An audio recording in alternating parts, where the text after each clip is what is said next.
انا خلصت 10 مهام النهارده، يس. عارف ليه يومك بيخلص وانت لسه ما خلصتش اهم المهام عندك؟ لانك وقعت في فخ المهام التافهه. عشان تخلص من الفخ ده لازم تطبق قاعده ال3 مهام. تعال اوريك ازاي. اهم 3 مهام لو عملتهم هتبقى منجز في اليوم ده.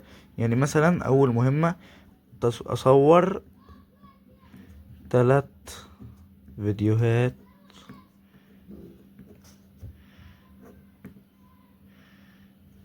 شورت.